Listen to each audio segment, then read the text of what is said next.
The real surprise is Keith Rowley lecturing anyone on bigotry, an editorial by Professor Wall Street. Dr. Keith Rowley has titled his latest Facebook broadside, "Surprise, Surprise," and opens it by accusing Prime Minister Kamala Persad-Bissessar of thinking bigotry and racist remarks were reserved only for her use.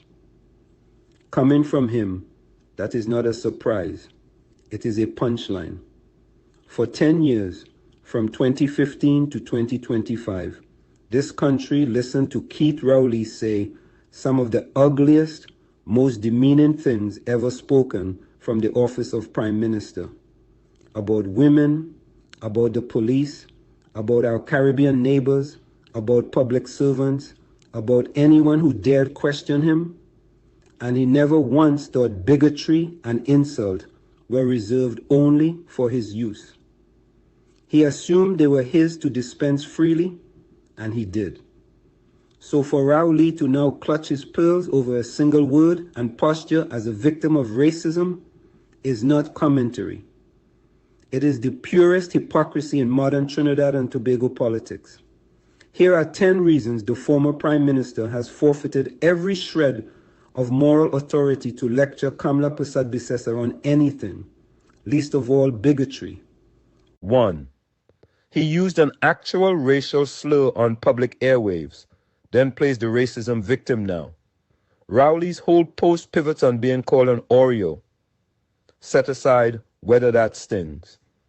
In 2018, responding to that very insult, Rowley stood at a party conference and declared that Oreo is the modern, politically correct way of calling somebody a house N-word, putting the explicit slur into the national conversation himself. A man who broadcasts that word cannot credibly present himself as the wounded party in a debate about racist language. He escalated it. He owns it. 2. He called a female opposition leader a jammet. Rowley now defends Kamala's dignity by implication, casting himself as the target of her bigotry. Yet he repeatedly branded that same woman a jammet, a local slur connoting vulgarity and loose character, during official media briefings. Women's advocacy groups and civil society condemned it as misogynistic. You do not get to demean a woman with gendered slurs for years and then invoke her name to paint yourself as a victim of incivility. 3. Imps, pimps and chimps.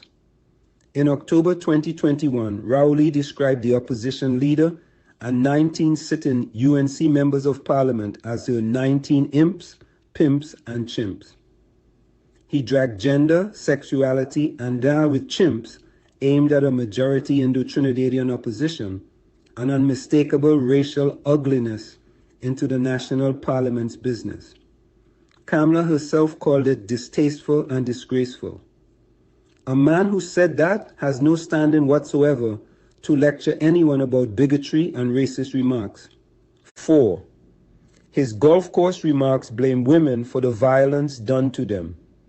Confronted in 2017 with a spike in domestic violence, Rowley told women it was their own fault for their choice of men and compared a woman to a golf course. If you don't groom it, it turns into jungle.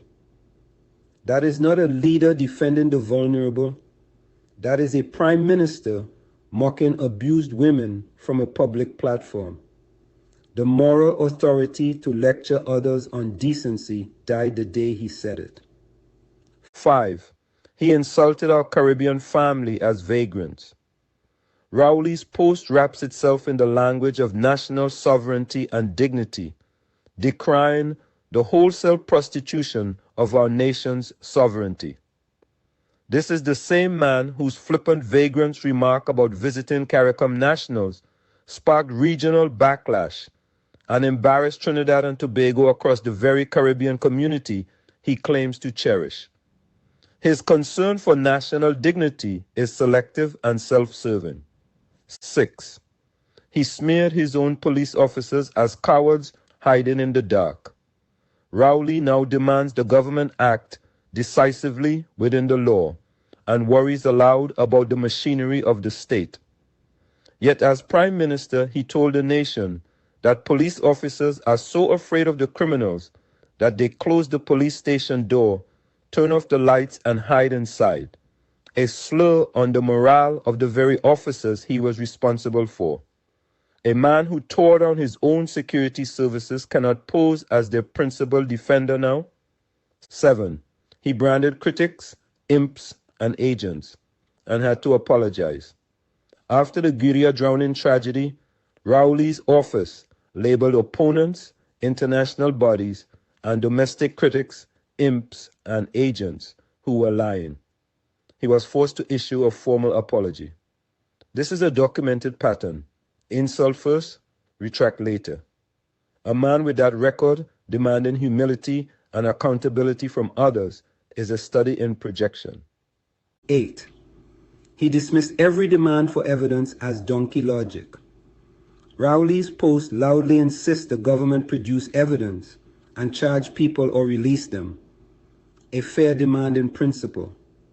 But this is the same Keith Rowley who, in office, sneered at citizens and commentators asking for hard data on state security measures by calling it donkey logic.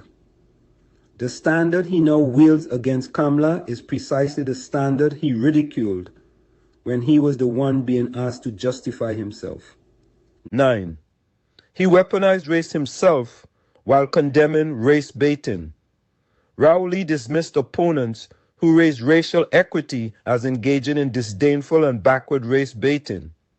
And after the 2020 election, he claimed the opposition's lawful recount requests carried an ethnic flavor.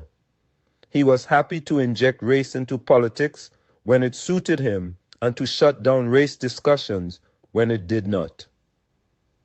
A man who plays both sides of the race card cannot credibly accuse anyone else of bigotry. 10. He spent a decade attacking the character of anyone who questioned him. Chatterboxes, impudent, mischief makers, free-for-all.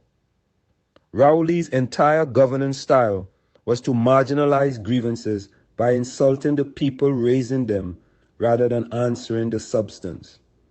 Now out of office, he has rebranded himself as the calm voice of accountability and decency. The country remembers, you cannot govern for 10 years as the chief insulter of the nation and then claim the moral high ground the moment you lose power. In conclusion, so let us name the real surprise. It is not that Kamala Persad-Bissessar plays political hardball. Every Trinidad politician does.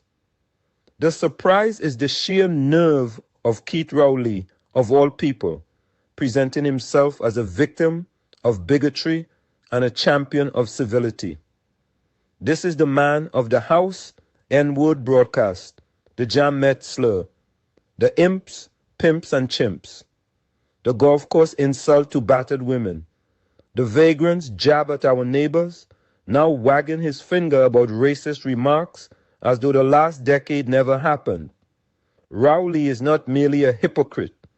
He is a first-rank hypocrite, a man who dispensed contempt from the nation's highest office for 10 years and now demands a decorum from others that he never once extended himself. He has every right to criticize the government's handling of the state of emergency. Those are fair questions any citizen may ask. What he has forfeited, completely and by his own hand, is the moral authority to frame that criticism as a lecture on bigotry. Before Keith Rowley lectures Kamala Persad-Bissessar about racist remarks, he owes this country an accounting for a decade of his own.